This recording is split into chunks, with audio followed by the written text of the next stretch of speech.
الحب للہ والبغض للہ.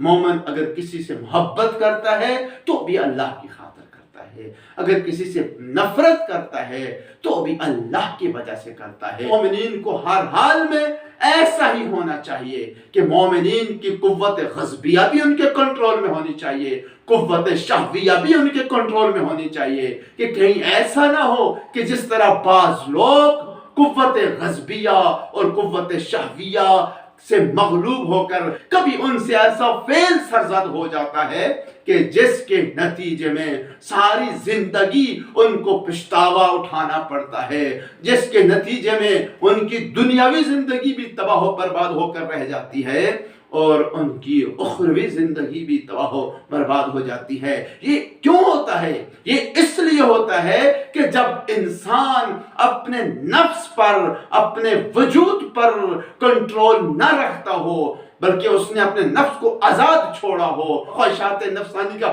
غلام بن چکا ہو. جب انسان خواہشات نفسانی کا غلام بن جاتا ہے تو پھر اس کے نتیجے میں انسان ایسی ایسی غلطیاں کرتا ہے کہ کبھی کسی کو قتل کر دیتا ہے، ناحق کسی کا خون بہا دیتا ہے، کسی کی عصمت دری کرتا ہے، کسی کی غیرت پر، کسی کی ناموس پر حملہ کرتا ہے، اور بعض اوقات انسان سے ایسی غلطیاں ہو جاتی ہیں کہ جن کی پاداش میں اس کو اس دنیا کی زندگی میں بھی پشیمانی اور ندامت اٹھانا پڑتی ہے. خاسرہ دنیا والآخرہ. ایسے بندے کو، ایسے انسان کو دنیا میں بھی نقصان اٹھانا پڑتا ہے اور آخرت میں بھی نقصان اٹھانا پڑتا ہے. مولا کائنات امیر المومنین حضرت علی بن ابی طالب علیہ السلام کی سیرت کو سامنے رکھتے ہوئے مومن کو ہر حال میں اپنے وجود پر کنٹرول رکھنا چاہیے، اپنے قلب کو خواہشات نفسانی سے آزاد کرنا چاہیے. قوت غضبیہ اس پر حاوی نہیں ہونی چاہیے، بلکہ قوت غضبیہ اور قوت شہویہ پر مومن کو کنٹرول ہونا چاہیے. مومن تو ہوتا ہی وہ ہے کہ جس کے سارے اعضاء ایمان کے بندھن میں بندھے ہوئے ہوتے ہیں، جس کی آنکھ بھی ایمان کے بندھن میں بندھی ہوتی ہے، جس کے کان بھی ایمان کے بندھن میں بندھے ہوتے ہیں، جس کی زبان بھی ایمان کے بندھن میں بندھی ہوتی ہے، جس کے ہاتھ بھی ایمان کے بندھن میں بندھے ہوتے ہیں، جس کے پاؤں بھی ایمان کے بندھن میں بندھے ہوتے ہیں، جس کا شکم بھی ایمان کے بندھن میں بندھا ہوتا ہے، اور جس کا نفس بھی ایمان کے بندھن میں بندھا ہوتا ہے. اور اس ایمان کے بندھن کو ولایت کہتے ہیں. ولایت کوئی معمولی چیز نہیں ہے. مومن کا سارا وجود، تمام اعضاء و جوارح اس کے قلب کے کنٹرول میں ہوتے ہیں، اور مومن کا قلب ولایت کے کنٹرول میں ہوتا ہے. اور یہی ولایت ایمان کا بندھن ہے. ایمان کا یہی بندھن ولایت ہے کہ جس کے لیے مومنوں کو کہا گیا ہے کہ وَاعْتَصِمُوا بِحَبْلِ اللَّهِ جَمِيعًا، کہ اے مومنوں اللہ کی رسی کو مضبوطی سے تھام کے رکھو. اور اللہ کی رسی وہی بندھن ایمان ہے، وہی ولایت الہیہ ہے، جس کی ایک طرف توحید سے ملی ہوئی ہے اور دوسری طرف زمانے کی حجت خدا سے ملی ہوئی ہے. اور اس کی برکات اللہ بتا رہا ہے کہ وَاذْكُرُوا نِعْمَةَ اللَّهِ عَلَيْكُمْ إِذْ كُنْتُمْ أَعْدَاءً فَأَلَّفَ بَيْنَ قُلُوبِكُمْ فَأَصْبَحْتُمْ بِنِعْمَتِهِ إِخْوَانًا. اللہ کے اس انعام کو یاد کرو، اللہ نے جو تم پر انعام کیا ہے ولایت کی شکل میں، بندن ایمان کی صورت میں. وہ نعمت اللہ کی ولایت ہے، وہ نعمت اللہ کی حاکمیت ہے، وہ نعمت حجت خدا کا وجود ہے کہ اذ کنتم اعداء فالف بین قلوبکم، کہ جب تم ایک دوسرے کے دشمن تھے، ایک دوسرے کے قاتل تھے، فالف بین قلوبکم، اس بندن ایمان کی برکت سے تمہارے دلوں میں محبت پیدا ہوگی. وہ بندن ایمان رسالت معاد کی صورت میں ہے، ولایت الہیہ رسول اللہ کی صورت میں ہے، اور یہ ولایت قیامت تک چلنے والی ہے۔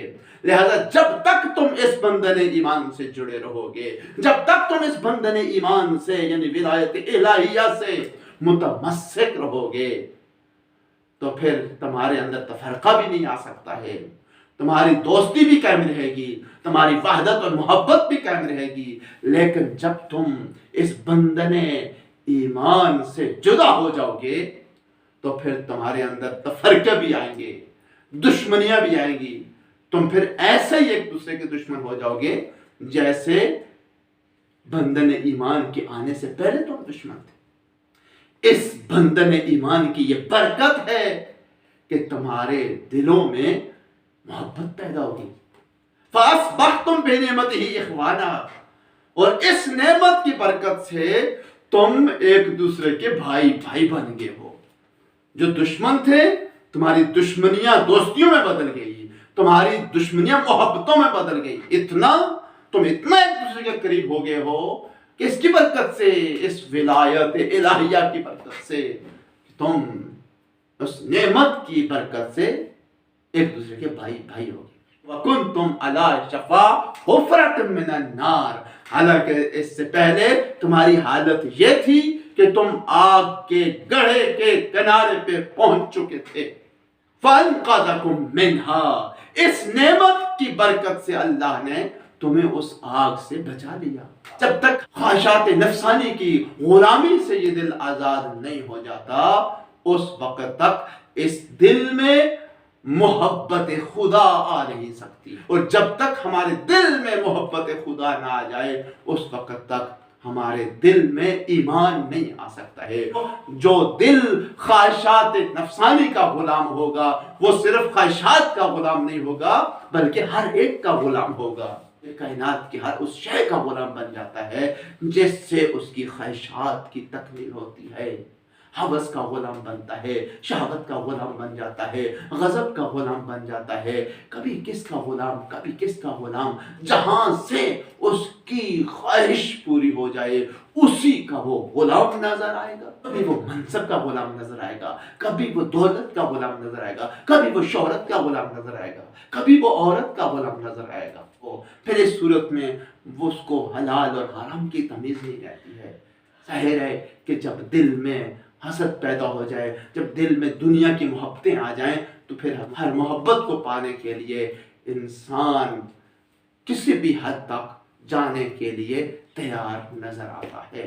اسی لیے پیغمبر نے فرمایا کہ حب دنیا رأس کل خطیئۃ، دنیا کی محبت ہر برائی کی جڑ ہے۔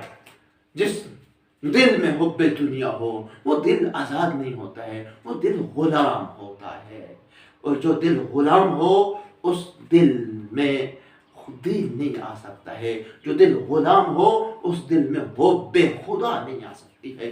اسی لیے مولا کائنات امیر المؤمنین حضرت علی ابن ابی طالب علیہ السلام فرماتے ہیں کہ لا تکن عبد غیر وقد جعلک اللہ حرا، اپنے غیر کا غلام مت بنو۔